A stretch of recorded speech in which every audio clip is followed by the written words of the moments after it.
Rapport de force, donc dans cette équation des rapports de force, est-ce que les puissances étrangères ont un rôle dans ce rapport de force en faveur du pouvoir en place ou contre le pouvoir en place? Et comment donc un rapport de force qui se manifeste d'une façon soit officielle, soit officieuse, et comment vous pensez que nous, le mouvement populaire, puisse impacter justement cette influence du rapport de force des puissances étrangères de façon officielle ou officieuse? Et aussi, comme titre d'exemple, en France, Russie, Émirats ou États-Unis, et aussi par rapport au fait que Gaïd Salah utilise cette carte par rapport au fait que Haftar ou les puissances étrangères D'entrée, c'est les dirigeants algériens qui ont tenté de jouer sur la scène, je ne dis pas internationalisée, c'est un grand mot, qui ont tenté de jouer sur la scène internationale, puisque très vite, ils ont envoyé des émissaires à l'étranger, vice-premier ministre, ministre des Affaires étrangères et d'autres, pour parler au gouvernement étranger de la situation intérieure. Si donc il y a une responsabilité là-dedans, elle est celle entière des dirigeants du système. Le soulèvement populaire n'a jamais fait que répondre quand il s'est senti attaqué par tel ou tel gouvernement ou par telle ou telle interprétation donnée par tel ou tel gouvernement. Bon, moi j'ai conseillé dans une conférence, par exemple à l'université de Tizi Ouzou, j'ai conseillé que même ces réponses-là du mouvement populaire, qui ne sont que des sortes de défense de ses positions, puisqu'il n'a pas pris l'initiative, lui, d'attaquer tel ou tel gouvernement, que même ces réponses-là soient bien étudiées et ne comportent aucune dose de hargne ou de mauvaise humeur à l'égard des États étrangers. Moi, je pense qu'il faut plutôt que le soulèvement populaire indique bien qu'il est prêt, s'il arrive à organiser une transition démocratique, à coopérer dans le cadre de l'intérêt mutuel avec toutes les puissances étrangères qui, surtout si elles ont une histoire de relations amicales avec à la fois la révolution algérienne, jadis, et avec le peuple et les populations algériennes aujourd'hui. Donc il n'y a aucune animosité du soulèvement populaire à l'égard des puissances étrangères. Donc, voilà le premier point. Maintenant, le gouvernement et le chef d'état-major utilisent souvent l'idée que c'est l'étranger qui manipule le soulèvement populaire. Quoi? Évidemment, le chef d'état-major et le gouvernement ne donnent aucun élément permettant de voir qu'il y a une quelconque manipulation du soulèvement populaire et de la manière dont il se dirige. Il n'y a aucune main étrangère. Ça me permet de répondre à ce qui parlait tout à l'heure de manipulation. Il n'y a aucune main étrangère pour l'instant dans le soulèvement populaire. Il y a peut-être la main étrangère du côté du pouvoir. C'est eux qui ont les leviers de commande pour commercer, bâtir des relations, discuter avec l'étranger. Aujourd'hui, aucun élément ne peut être avancé pour dire « Ah voilà, tel ou tel porte-parole, tel ou tel syndicat algérien, tel ou tel collectif, telle ou telle ligue a des accointances avec l'étranger ». Si on invoque une convention internationale pour le respect des droits de l'homme, on dit « Ah, main de l'étranger ». Elle est pourtant ratifiée par le gouvernement algérien, mais il ne l'applique pas, il la viole. C'est le devoir de celui qui est opprimé d'invoquer tous les instruments internationaux qui sont à sa disposition pour se défendre. Je ne crois même pas qu'il y ait eu une manipulation du pouvoir pour un quelconque vendredi que ce soit, du premier jusqu'au dernier. Il n'y a aucune preuve, c'est ça, il n'y a aucune preuve qui permet de dire que la première manifestation le vendredi a été voulue par ou telle partie des services de renseignement algériens. Ah, on peut toujours imaginer. Ça fait partie, peut-être, de la surestimation des services de sécurité et de leur capacité à contrôler tout ce qui bouge dans le pays. On a toujours un peu cette réaction parce que quand on ne respire pas, on a l'impression que même quand le vent souffle, c'est pour nous étouffer. Donc voilà, il n'y a pas de preuve en tout cas. Et moi, comme je ne suis pas complotiste du tout, j'ai même horreur de ça, je dis, quand il n'y a pas de preuve, on veut juste me déstabiliser. Il y a des gens, moi dans mon itinéraire, plusieurs fois on me dit, ah si tu prends ça, tu sais, on va te manipuler sur ça. Je dis, écoutez, si c'est dans le cadre de la voie que j'ai tracée, qu'on vient me manipuler pour continuer sur cette voie, eh bien, qui me manipule? Voilà, moi je continue, c'est dans ma voie, c'est clair avec ce que je pense et mes objectifs, alors manipulez-moi autant que vous voulez. Voilà, maintenant, voilà, je peux pas dire plus que ça. Donc, à l'égard de l'étranger, la ligne essentielle, le soulèvement, aujourd'hui, comme demain, s'il gagne, c'est pour aussi coopérer avec tous ceux qui veulent coopérer dans le cadre de l'intérêt mutuel. Alors on dit, ah oui, vous allez remettre en cause tel investissement. Rien du tout, on n'y est pas, c'est pas du tout ça qui est envisagé. Pourquoi voulez-vous qu'on remette en cause les investissements? Maintenant, s'il y a un abus de pouvoir de la part des tenants du système pour conclure un contrat, par exemple donner à tel ou tel petit micro-État un immense territoire du pays pour qu'il l'exploite à sa guise, ça c'est contraire à la souveraineté nationale. Tout pays remet en cause de tels accords dès lors que le tyran qui les a imposés s'écroule. Ça c'est le truc normal. Il n'y a là rien qui sort du droit international, des règles de droit international communément appliquées dans la société internationale. Farid, oui, c'est bien parce que ça donne lieu à un échange contradictoire, on va dire, sur cette question.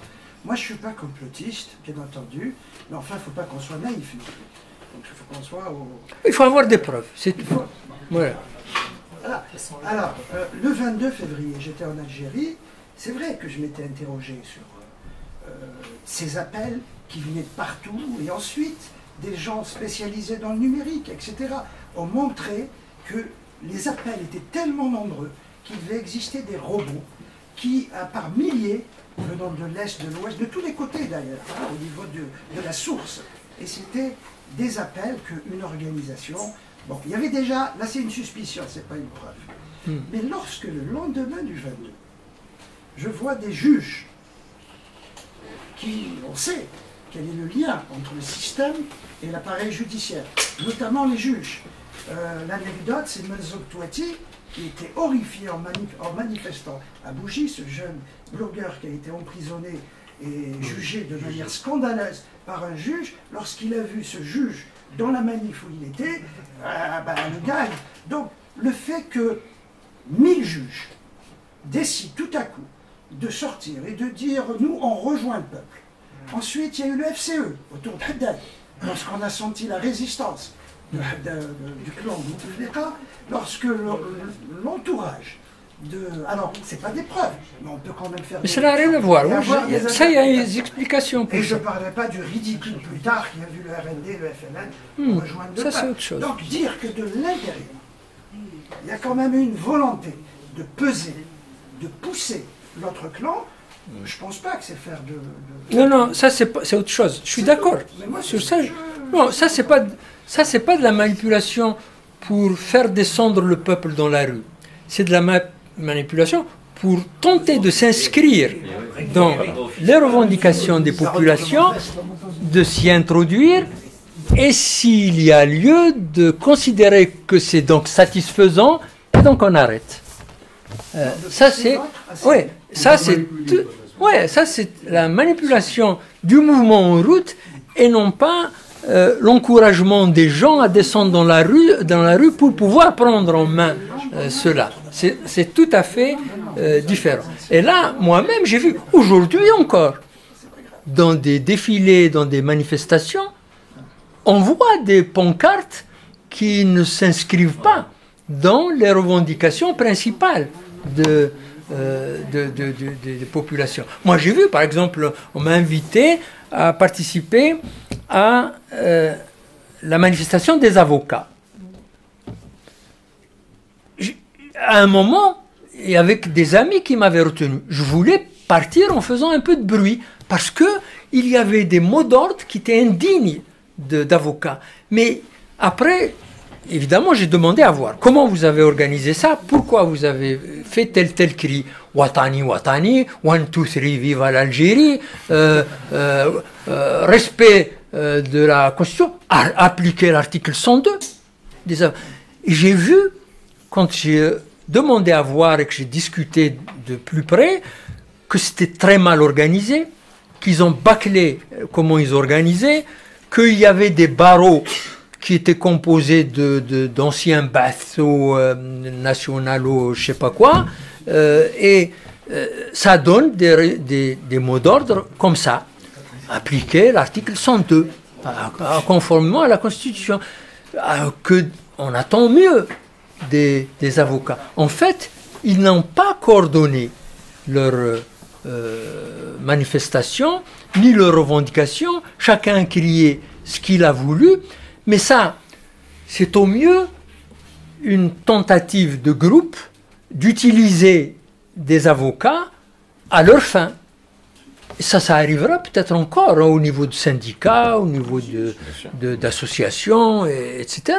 C'est ça aussi la lutte. Mais ce n'est pas la même chose que de dire que les services ont manipulé l'appel au peuple pour revendiquer une transition démocratique et la fin du système. Le peuple est sincère lorsqu'il sort. Oui, mais non, c'est pas seulement qu'il est sincère.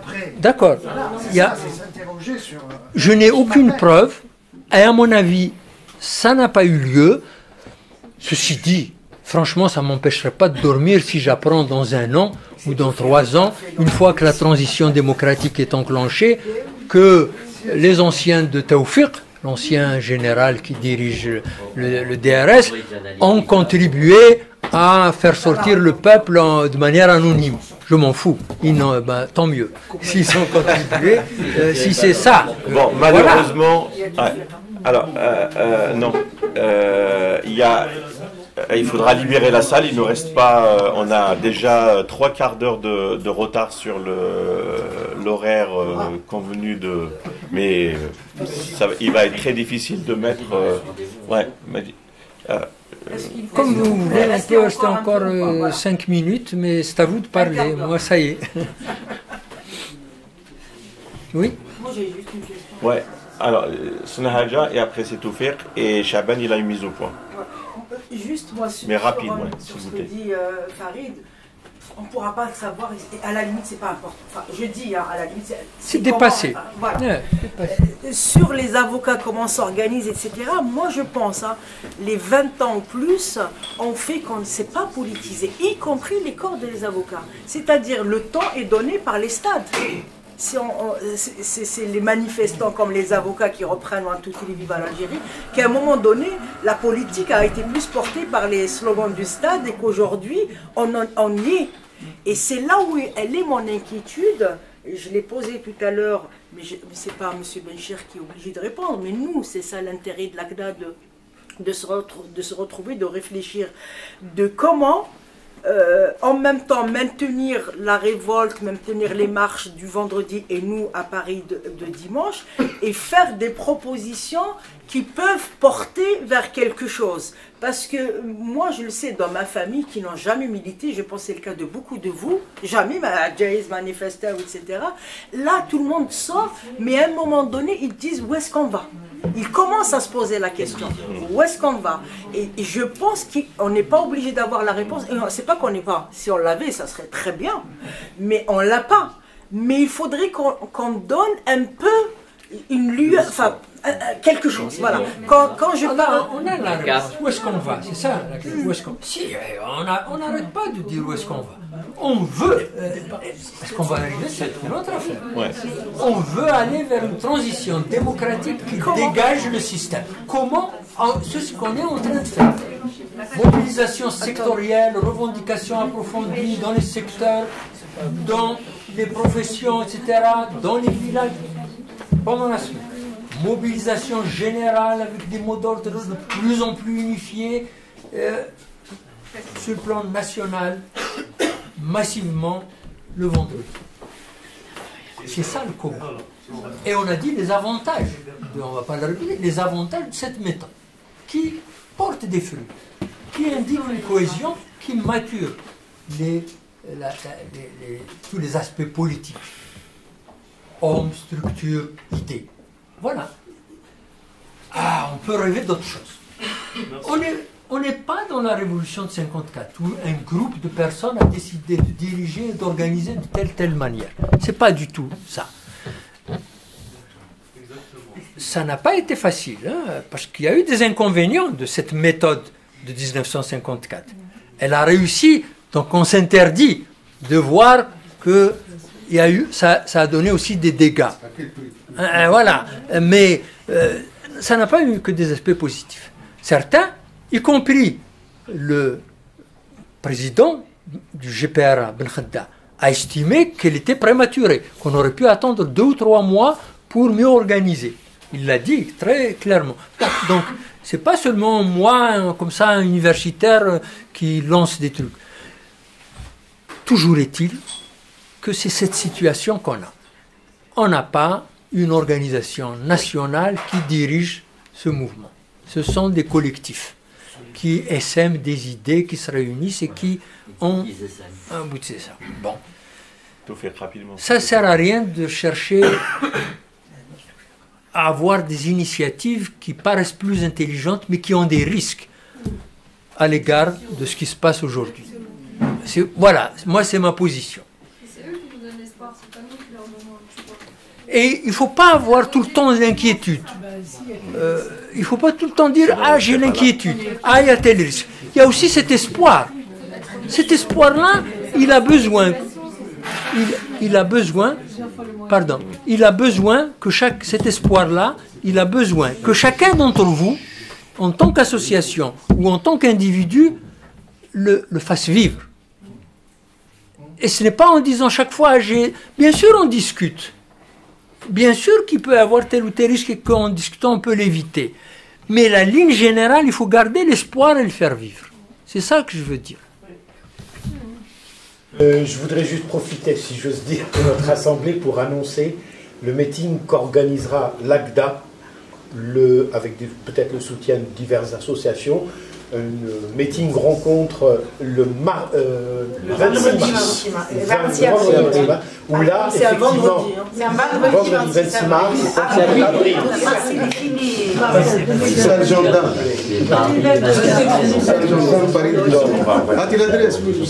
Donc, il y aura justement, ça sera dans le droit fil de cette discussion-là. On a même, s'imagine, profité de cette réunion-là pour préciser nos idées pour le 26, à savoir la question effectivement de la fabrique du pouvoir algérien depuis 62. Il y aura un exposé académique, bien sûr, qui peut être débattu.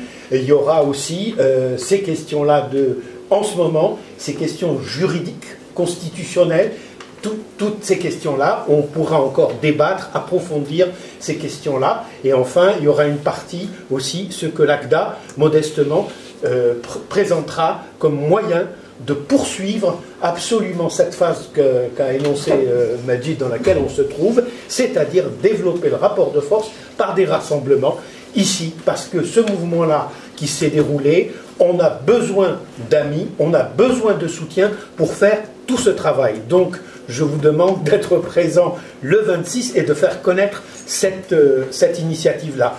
2 remarques très courtes. C'est le militant syndicaliste ouvrier qui vous parle, d'une longue expérience de plus de 30 ans. Vous savez, quand on fait un cahier de revendication dans une usine... 50 ans, tu veux dire. Il y a plusieurs catégories. Et quand vous lancez un processus, dans la mesure où vous n'êtes pas le syndicat état-major qui donne ses revendications pour tout le monde, vous entraînez des débats parfois contradictoires. Et tout le problème du noyau, pas des dirigeants ou de l'avant-garde, c'est de mettre les discussions, permettre pour que cette dynamique soit maintenue. Il faut faire très attention qu'à ce moment-là précis, ce moment-là précis, vous n'êtes pas l'avant-garde. Et quand viendra, parce que là il faut appuyer, c'est un combat pour acculer le patron à faire ouvrir une négociation. Ne vous inquiétez pas, camarades. Les représentants seront là. Ça sera ceux qui ont mené ce débat, ceux qui ont été actifs. Et ils sont reconnus par tout le monde. Si eux ne le voient pas, nous on connaît, on sait qui c'est. Alors arrêtez cette discussion-là parce qu'on épouse le discours des tenants du régime, mais vous êtes qui, vous êtes comment organisé, vous êtes etc. Ne vous inquiétez pas, camarades, là-dessus. Je vous le dis tout de suite. Voilà. Bah, sur ces paroles.